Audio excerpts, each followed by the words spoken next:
So welcome to All You Can Eat Falcons with Scott Kennedy and Nick Kendell. We do Broncos for breakfast all the time, and this is the time we wanted to come back a little bit East Coast. We don't even call it the Southeast Coast. We're in the South. We're in the Deep South to talk a little bit of the Atlanta Falcons.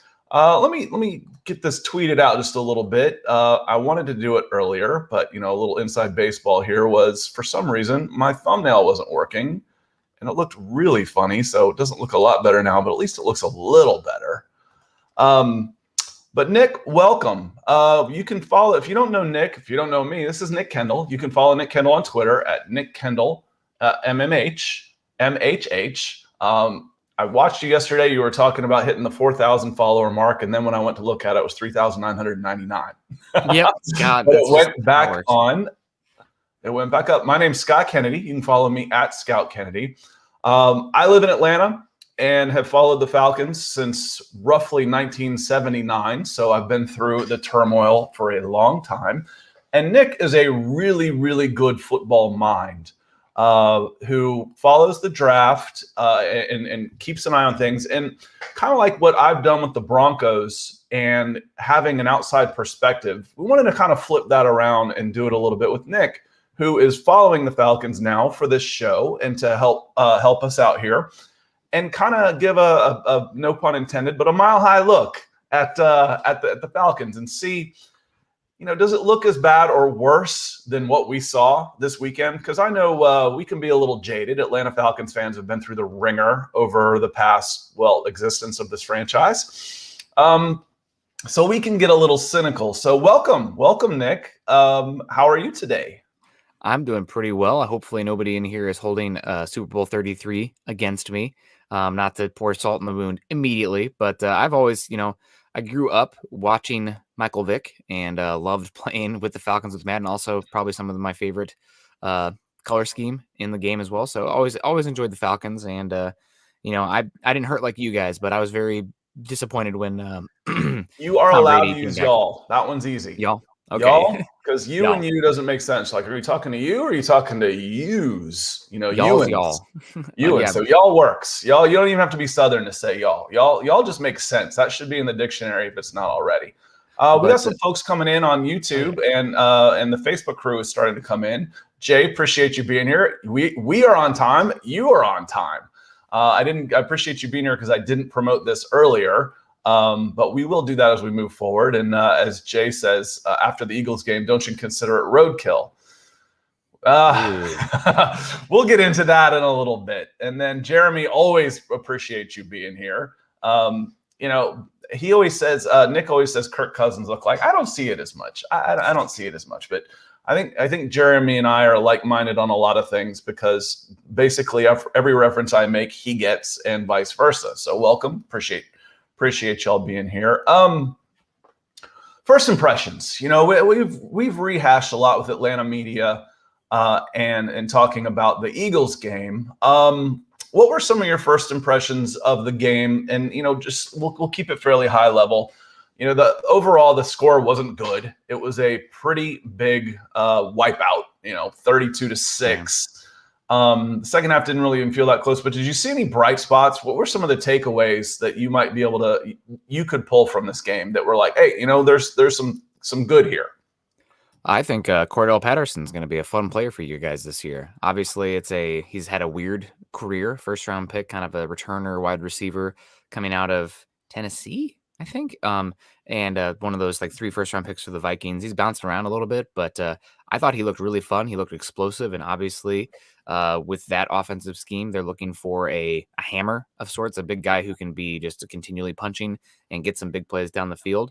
And I know that you guys paid Mike Davis, and he's a fun back as well, but I thought Cordell Patterson was a lot of fun.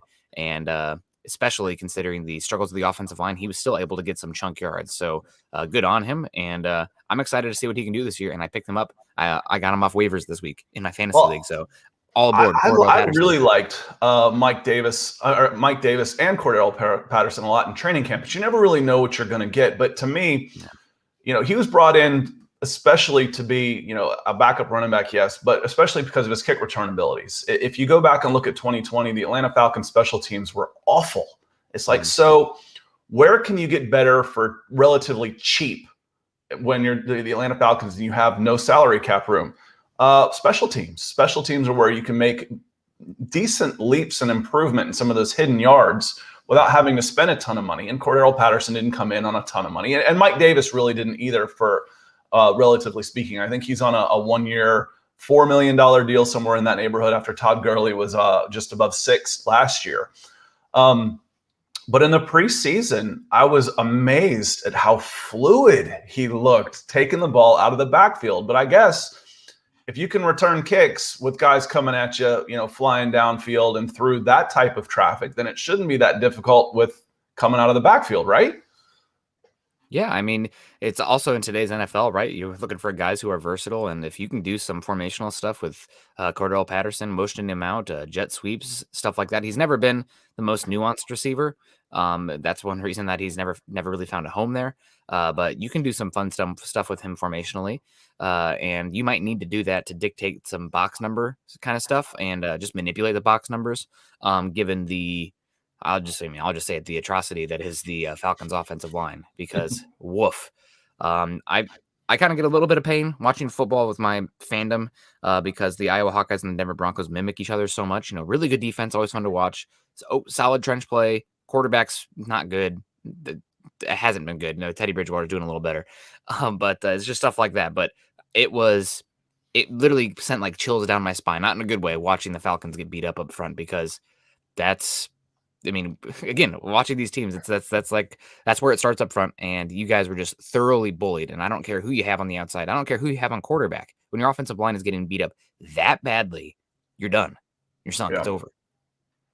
And, there was a lot of talk. DBA, welcome. Appreciate you being in here. And everybody that comes in, please check in. And I know we get a lot of, until we build up our alert type of audience, we get a lot of after the fact, so watching on demand. So if you're watching this on demand, hit those like, follow, and share and subscribe. And if you're watching this on Facebook, do me a favor, and you can hit this link that I'm throwing in there, and it will take you and subscribe you to the YouTube channel, so you make sure you get all of the alerts. So appreciate y'all coming in and coming in and saying things. So one of the other bright spots for me was really Hayden Hurst. Hayden Hurst did not have his option picked up after they drafted Kyle Pitts, and he's got something to prove. He's playing on a contract year. He was asked to drop some weight to be a more effective receiver, and he's looked really, really good. I think the veteran presence there can help Kyle Pitts move along, and I thought he looked pretty good too. So another bright spot. Yeah, and I know that you guys traded for him, former first-round pick, a little bit older. You're going to need him with this Arthur Smith offense, right? Loves to use 2 tight ends, loves to get the personnel going there, and sometimes even splitting some guys. We saw it with Jonnu Smith with the Titans. So it's good to see Hayden Hurst doing well. I remember being a big fan of him coming out of South Carolina too. Big Red, that big long flow of his. And he stood out to me as well. It's just hard when with the tight end position, if the offensive line is struggling, sometimes those guys are handcuffed, so to speak. And it's obviously Kyle Pitts too, but that offensive line struggled. I will say, though, I thought going back and watching the condensed version game a second time, I thought Jake Matthews was solid.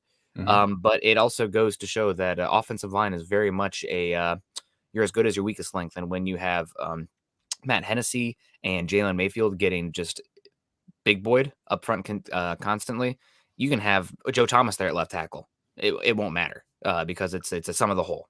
And it wasn't just, again, like you said, it wasn't just one hole, with Matt Hennessy at center, and then Drew Dahlman came in at left guard. I don't think Chris Lindstrom was great at right guard, and I thought Kalen McGarry at right tackle was awful.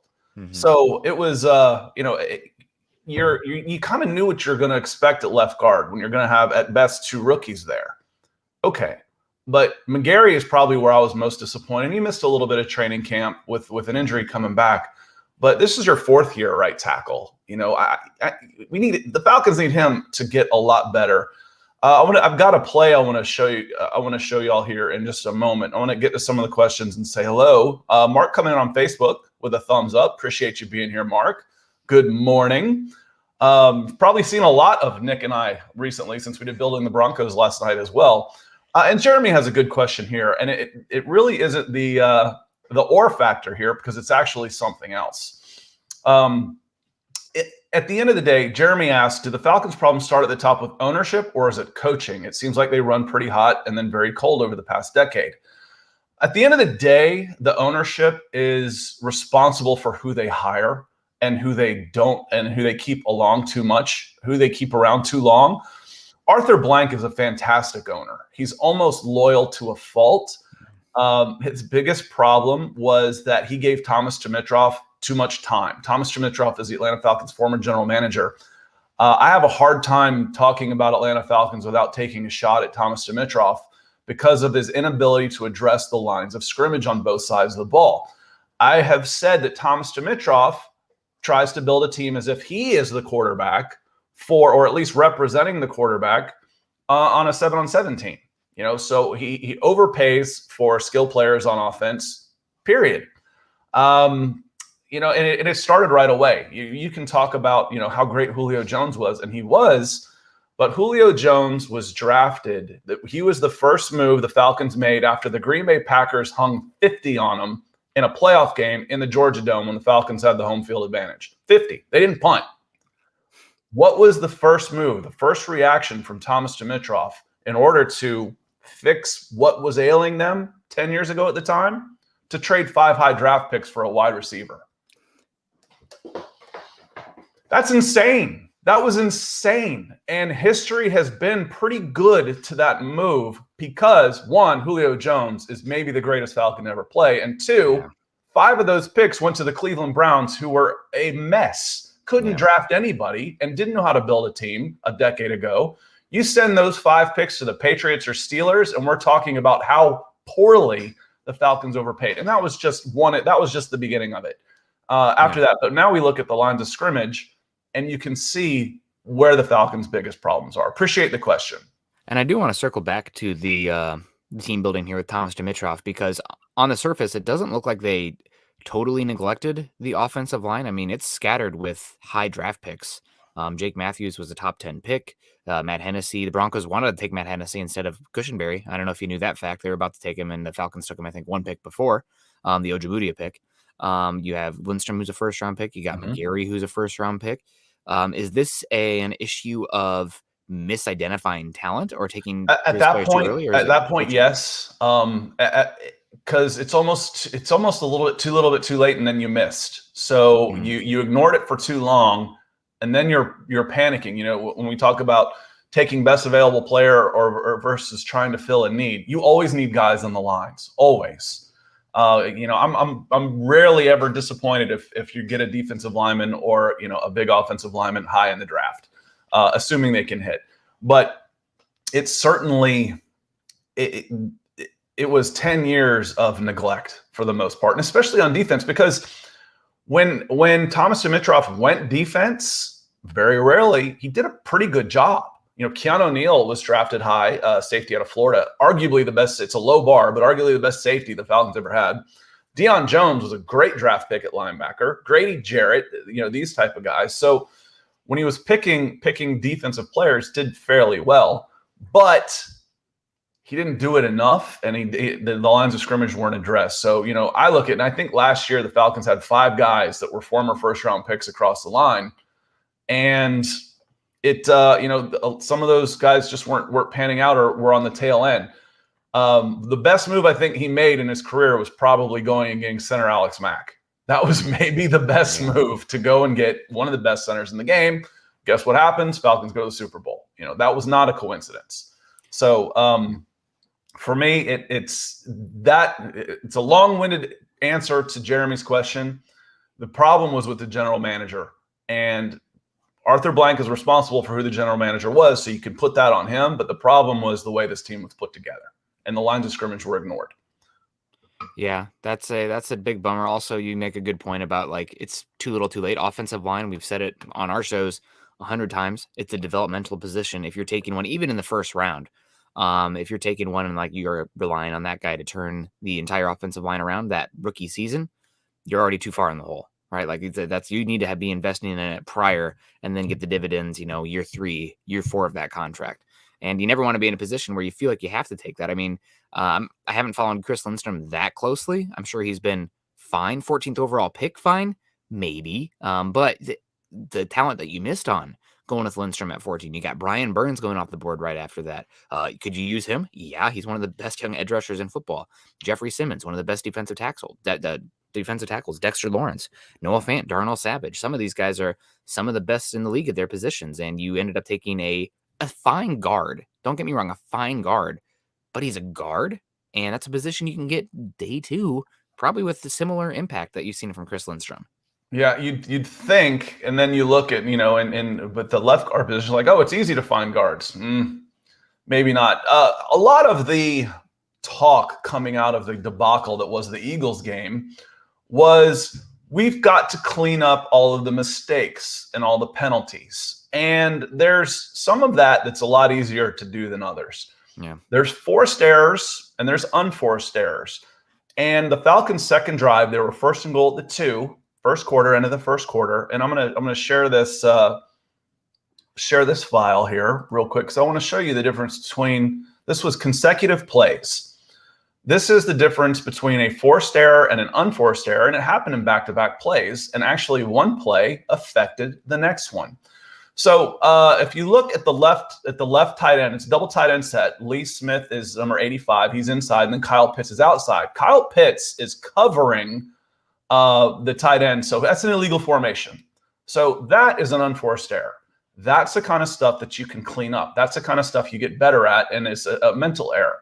But I want you to watch. I've got a highlight over Drew Dahlman at left guard right there for this reason, because even though this play was dead in the water before it even started, watch what Watch what Javon Hargrave does to Drew Dahlman right here off the snap. I've got an arrow pointed over him about 5 seconds in, and go.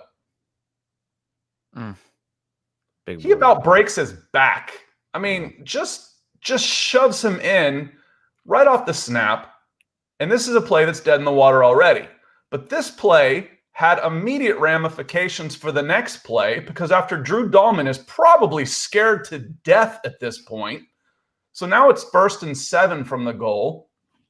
1st and goal to go from the 7. You've backed up 5 because of a mental error, but that play affects the very next play. So watch Dahlman again. Hargrave lined up over the top of him. Guess what happens here? False start.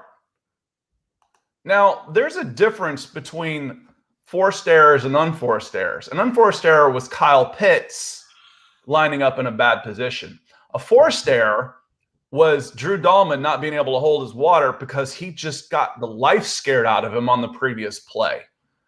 Those aren't so easy to fix. Yeah. Those aren't so easy to fix. And that's what scares me about this Falcons team. Yeah, I think it's probably more likely a team that's picking in the top 5 this year than dancing in postseason, unfortunately. But that means, we might get a chance to talk some NFL draft at some point. So we're ready. The Falcons fans are always ready to talk draft. The other one that kind of stuck out to me, it's both sides of the trenches. The defensive line I thought struggled as well. I will give I thought Grady Jarrett had an okay game. I'm a huge Grady Jarrett fan, but sometimes a little bit big boy, especially. Man, the guy who caught my eye constantly was Jason Kelsey for the Eagles. He's been one of the best centers for a while, but he's been injured recently. He looked healthy. He was flying around. He was pretty impressive.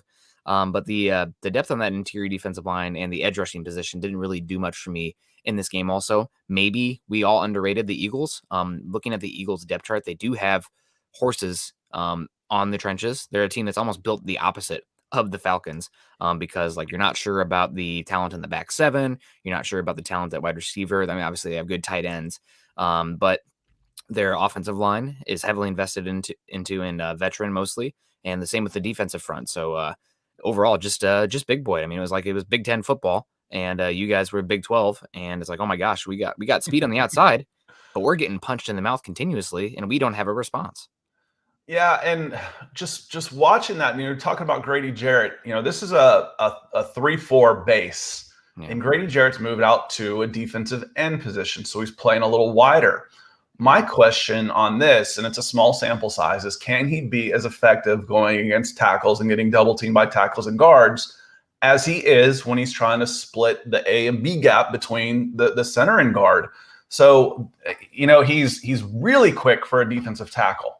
For a 3-4 end, not so much. It's so is this a scheme that's going to have to change a little bit? And we saw it. We saw it with the Broncos when we highlighted Draymond Jones. Draymond Jones, they're running a 3-4. Draymond Jones, when he was lined up as a defensive tackle inside where Grady Jarrett has been a Pro Bowler 2 years in a row, he was unblockable. Unblockable. So I'm wondering if we start seeing Grady Jarrett move a little bit more inside, because I think that's where he's going to be better. And you think they would be able to do that, but you have to be able to not be a total sieve against the run in nickel, right? When you're running a 4 defensive lineman front, 4-2-5 kind of look. I don't know if you guys have the spine on the defensive line right now to hold up against that. And the Grady Jarrett did stand out. Also, I want to say, guy was like, oh man, I recognize that name. It's been a little bit. Jonathan Bullard. He had a limited snap count, but I thought he was okay out there. He was okay as well. Yeah, he was okay. What struck me early was how quickly the Eagles attacked the opposite corner from AJ Terrell. Moreau was brought in as a free agent, was a nickelback from Washington, and now he's starting for the Atlanta Falcons. And all of a sudden, he was picked on quick. One of the things that concerned me going into this game was, besides the overall lack of talent across the board on defense, was because of the lack in talent, the only way to get pressure on Jalen Hurts was going to be with a blitz, which is going to leave your backside vulnerable. And if he breaks containment, he's going to kill you. Yep. Guess what? He was about 75% passing, rushed for 65 yards, extended plays, and had 3 touchdowns. He looked good. Looking at next week and Tom Brady, is it actually a little bit of an easier matchup? Because you can't play much better than Jalen Hurts did. You turned him into Tom Brady, a mobile version of Tom Brady. Will it be a little bit easier for the Falcons to have a stationary target? It can't get any worse. That's basically Tom Brady can't carve him up any worse than Jalen Hurts did. So maybe a little bit easier. There's not as much of a run threat from Tampa. Possibly, but you're still going to have issues. Tom Brady, it's a little different. I think we saw it there was a goal to go play in the game on Thursday night where Tom Brady read I think it was the linebacker or the safety coming off the edge, and Dexter Lawrence had to drop into coverage, and that was easy money. And if you're not able to generate pressure with 4, Tom Brady, even though he can't extend it with his legs, if you have any sort of blitz, he's probably going to identify it beforehand, and he's going to know where to go with the ball. So it's tough, man. It's when you can't generate pressure with 4 consistently, hold up, bow your neck against the run and struggling in the offensive line, you're going to have some games. That's really, I feel bad for Matt Ryan because he is a quality quarterback. I'm not sure if a lot of Falcons fans understand how good he is given the struggles of the team around him, but he's top 12, top 10 any given year. But he's not the type of quarterback where if your offensive line is bottom 5, bottom 10, your defense is bottom 5, bottom 10, you're going to win games. I think the problem that Matt Ryan is having with the Falcons fan base is he's paid like he's a top 3 or 4 quarterback in the league, which hamstrings their ability to do other things. Yeah. And then because I don't blame his play. Yeah. Could he be better at times? Sure. They all can. I mean, if I looked at I think I looked at QB ratings there were 13 quarterbacks that threw 17 interceptions in week 1. 4 of those came from Aaron Rodgers and Tom Brady. Aaron Rodgers is dead last in quarterback rating. It happens. Yep.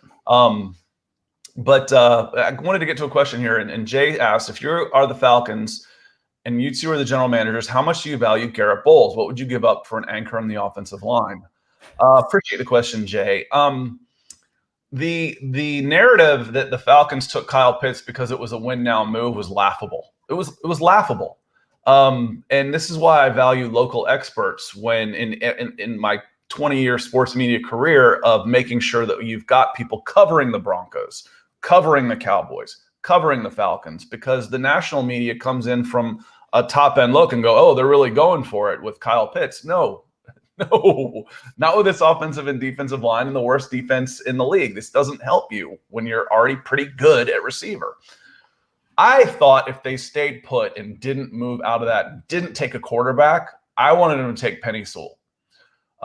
So whether or not he ends up being the guy, I value that left tackle position. And in this case, I would have put him at right tackle opposite Jake Matthews for a little while. But it's one of the top 3 positions in football. The 3 top highest paid positions are typically the quarterback, the guy who blocks his backside, and the guy who sacks a quarterback. Those are usually the 3 highest paid positions. So I would have used a number 4 overall pick, trying to rebuild probably right there. Once it came out that Julio Jones was leaving, a replacement for Julio Jones on the long term made sense. But Kyle Pitts was not a win now move for the Atlanta Falcons. Especially as a tight end. I mean, that's a position that's, 3 years in the league, 4 years in the league until you really see them. I do think Kyle Pitts is a special talent, but you really have to strengthen that offensive line if you're going to showcase a tight end. You cannot be super weak there and have the tight end stand out. As far as Garrett Bowles, you heard me talk about it earlier. Jake Matthews was fine in this game. He is far from the issue. Is he dominant left tackle? No, but he is more than competent enough. And you guys know, if you've listened to us talk, the tackle positions really it's more about finding guys who even have the ability, let alone standout guys. So I don't know if trading for Garrett Bowles makes sense for them. Can Garrett Bowles flip over to the right side? Are you displacing Jake Matthews? So that's one that doesn't make sense. It's more of the everything besides the left tackle position where they're going to need some help. Caleb Johnson, appreciate you coming in with a question on YouTube. He says, what do y'all think about trading one of our second round picks for a left guard? I would love to, but that's expensive. That's a high pick for a left guard. And if you're going to get expensive, it's probably a guy the other team isn't willing to give up. Yeah. So I think you're better off going down the line a little bit and looking for a reserve and trying to go that way. Because a second round pick is usually where you're going to get a starter at left guard, and teams aren't going to be giving up a starter right now. If they've got a reserve that they might be willing to get rid of, then you can start talking 3, 4, 5 is what you're looking at. 3 is still pretty high, but even a 4 or 5 to try and get one. And right now they need to do something. Matt Gano coming back will help. When he gets off the PUP list, assuming he does and he comes back healthy. But you know what? I want him at right tackle right now. Until McGarry gets his act together, that's as big a problem as anything right now. I expect Mayfield and Dahlman to improve a little bit as they go through as rookies. But the problem is not just at left guard, and that's what's scary for this team. Yeah, I think that you got to know your window and you got to know where you are as a team. And nothing is more infuriating than being halfway in and halfway out. And I think this Falcons team isn't one that should be giving away any picks right now. I know the offensive line's got to get better, but I don't think a left guard, trading a second round pick or a third round pick for a guard is going to propel this team to playoffs or anything. This is more of a team that I think should be looking to sell, probably, given what we saw.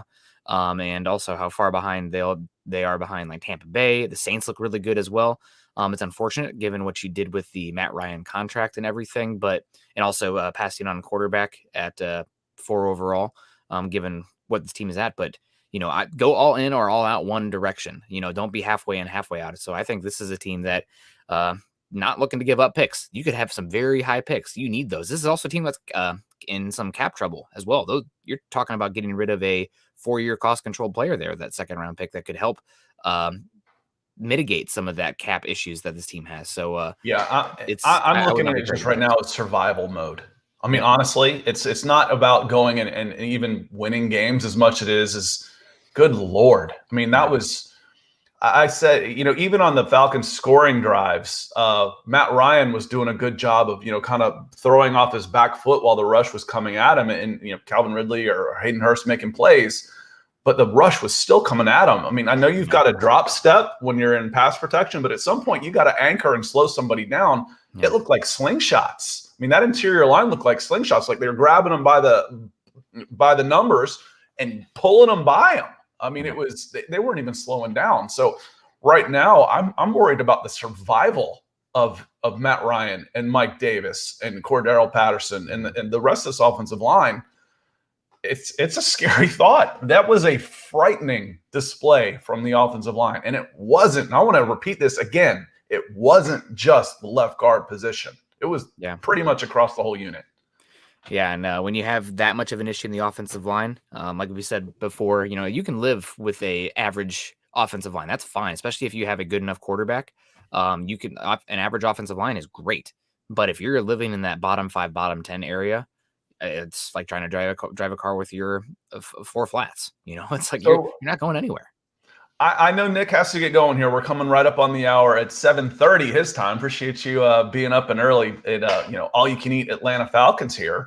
DB asks there's a potential they trade Matt Ryan still, not this year. It is financially impossible because of his cap situation. He's got a dead cap hit on this season for 60, not 16, 60 million. That's 1/3 of the total cap. So it's impossible this year. It drops to 40 next year. So possibly, because you can spread that across 2 years, that they might be willing to eat a 2-year 20 million. But good Lord. But before we get out of here, I'll say it before. This team has so many problems to fix before you get to Matt Ryan as being the biggest problem. Yeah. His contract might be hurting more than anything. But as far as the play on the field goes, there's a lot of things. If I'm going down the list, okay, we need to fix this, and this. I go through about 7 things before I say, okay, now I need an upgrade at quarterback. It's inevitable because he's 36 years old. But Matt Ryan is not why. Matt Ryan, the player, is not why this. Maybe Matt Ryan, the contract, but Matt Ryan, the player, is not the reason why this team is going to struggle this year.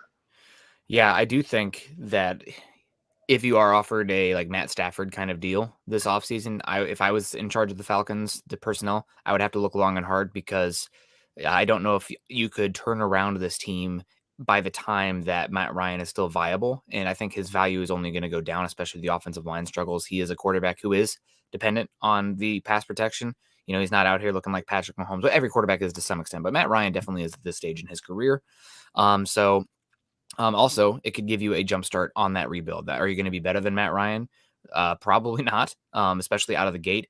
But getting those extra picks, getting some young cost-controlled players can at least give you a jump start. And that might be important for a new general manager coming in, getting his guys, which, as cliche as that sounds, but also for a coach getting scheme fits that they're looking for as well to run what they want. So it's definitely something that I think is a possibility in the offseason. I'm not sure about I know the contract is big. Maybe it's one that has to be a post June 1st kind of move because of that contract.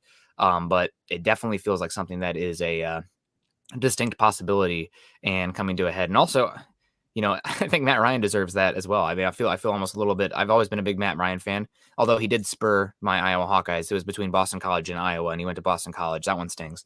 But he's a Philly kid, though. Yeah, true. That's a better culture fit for a Philly kid for sure. Yeah. Oh man, he'd have been good at Iowa though. Running under center with a lot of wide zone would have been great. But he's one I think that if I was in charge, I'm probably looking to move him. You're already in cap trouble either way. But I think those young contracts, and I think you could get 2 first-round picks for him still, even with his age, or a first and a second, which would be very big for jump starting this team. So it's unfortunate, but you got to know your window. You got to know where you're at. And I would say to Falcons fans, appreciate Matt Ryan right now, have some perspective and some levity to what the situation is and how talented he is, because just as a Bronco fan watching this team, the 2015 Peyton Manning was rough to watch, but it can get worse. And not that Matt Ryan's that level, but like you have a competent guy right now. It's not perfect around him, but you could be going to purgatory after this. It's always a risk, but it's an inevitable one given the age and march of time. Well, we spent a little bit more time breaking down the Falcons overall than previewing the Buccaneers. So we'll get back to that on Friday. I'll be back here Friday at 10 o'clock Eastern time, where we start talking a little bit more about the matchup against the Buccaneers, because, if you thought Javon Hargrave was trouble, wait till we see Vita Vea, coming in there at 350 pounds. So I appreciate everybody being here that came in and contributing and commenting. And Nick, thank you for being here bright and early on Seattle time and getting that coffee in.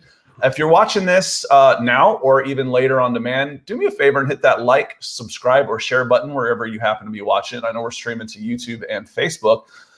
This is something we're just getting started with, but we are going to do a lot more of. So appreciate y'all being here for the first time, and we'll see you again soon. Nick, have a good day, and I'll see you tomorrow on Broncos for Breakfast.